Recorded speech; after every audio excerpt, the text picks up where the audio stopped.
Isn't it amazing sometime to see the depths of evil that can be in the human heart? Our gospel,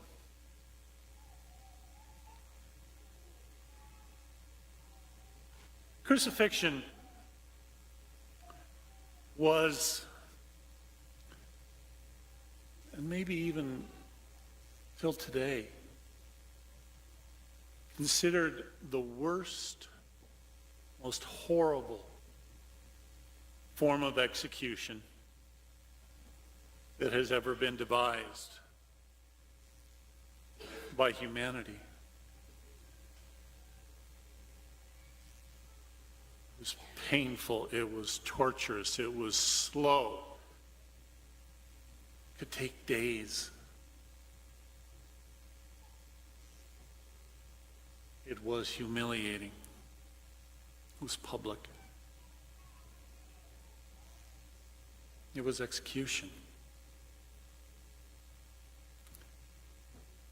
Be clear, it was capital punishment.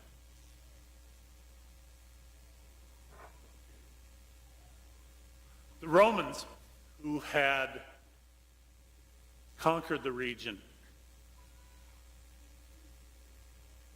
had an air of superiority about themselves. They saw themselves as being better than the people that they conquered. And so if a Roman committed a capital crime, no matter how serious the offense was, a Roman would not ever be crucified. That was reserved for the lower people, for the conquered people. It was such a horrible way of dying that even the worst Roman deserved more dignity than that. So here we have Jesus and these two other men going through this horrible torture.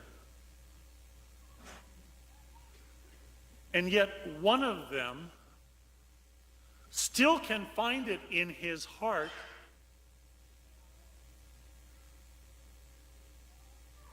to bring out his anger, his nastiness, his cynicism, and mock Jesus.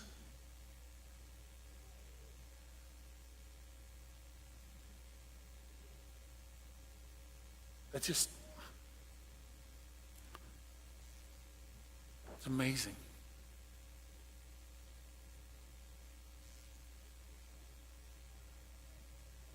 For some reason, there have been a couple of movies on TV lately that had to do with depictions of life in the South in the 60s and the struggle for rights and freedom. And just seeing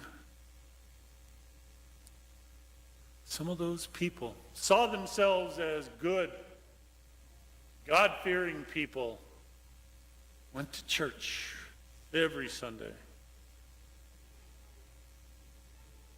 And yet the level of hatred, racism that they would express about others whose top layer of skin is a little darker than theirs.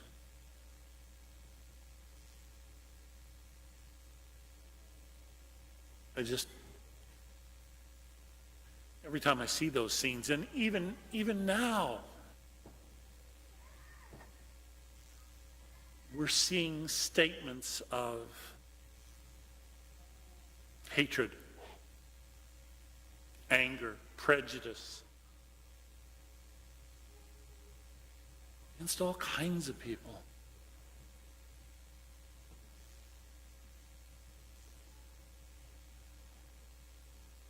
I don't know.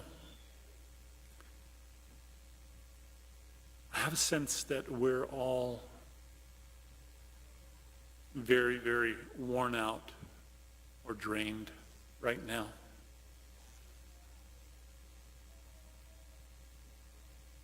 Regardless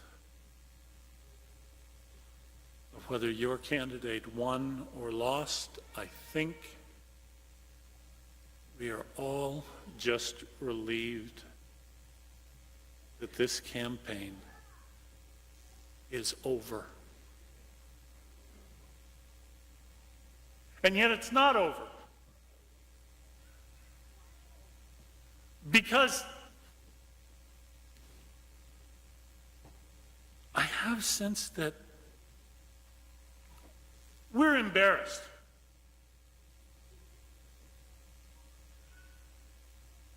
These last several months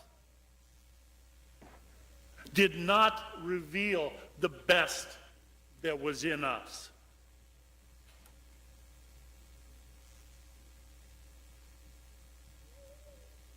It was petty. It was nasty. It was dirty. Yet, we got caught up in it. We sometimes resorted to the name calling, to the judging, splitting of families, friendships dissolved or broken apart.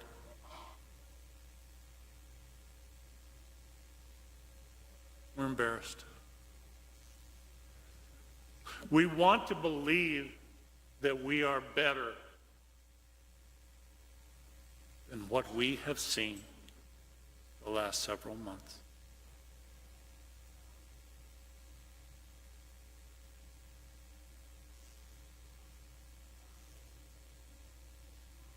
What's going to bring us back?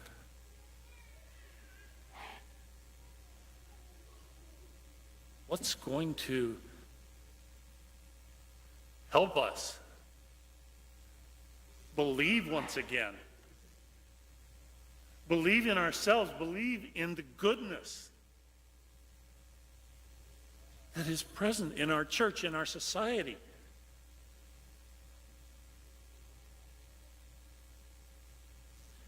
Well, I think it's going to take a leader.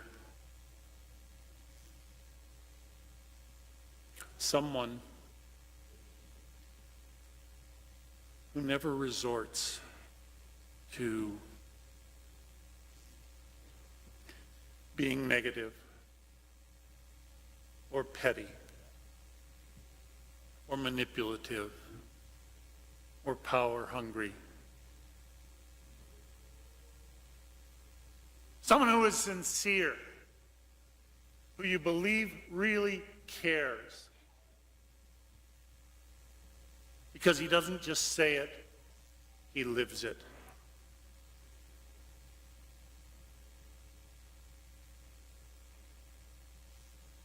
We have that leader.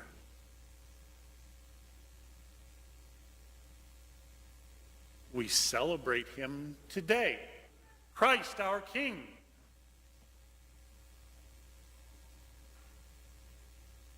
But he is not a king of power. He's not a king of wealth or greed. His kingdom is unlike anything we have ever seen, because his kingdom is the way that God always intended things to be.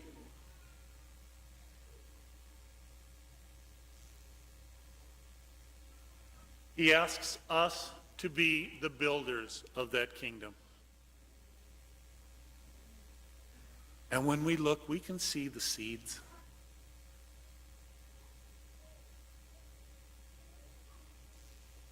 If you saw the lines of cars out donating the food boxes, and you saw the people who were helping organize it all, that's building the kingdom of God.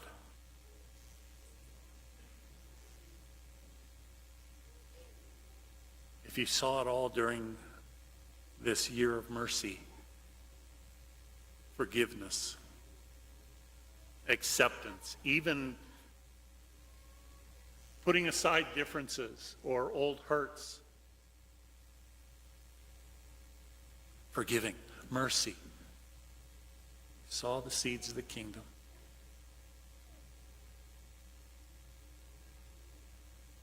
We're called to build. We're called to do it every day and in every way. Not just when it's convenient, not just when it fits in with our own preformed opinions. Not just with the people that we want to be considered a part of. This Christ, this King, his message is that God is Father of us all, and that makes all of us sisters and brothers.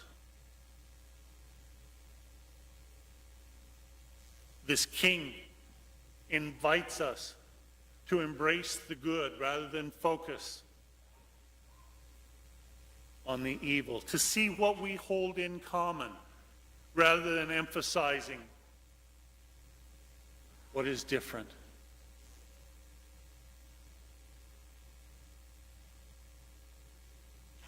So we have the leader.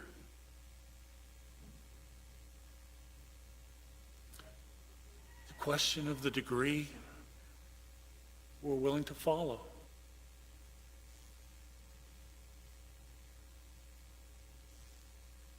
A very simple platform that he has. And my friends put it so well. He said, Jesus promises you two things. Your life has meaning, and you are going to live forever. If you get a better offer, take it.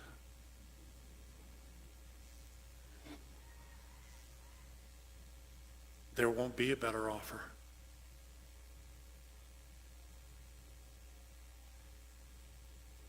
The gift is offered to us. The invitation is extended. But it can't be halfway. It can't be part-time.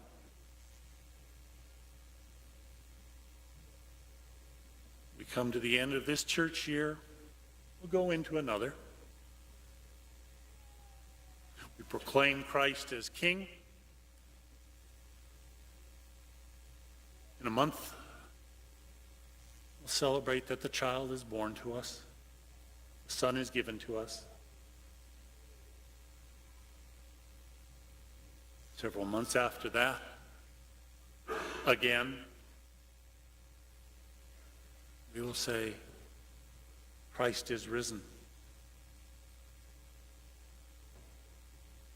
But through it all, there will be one question looming before us.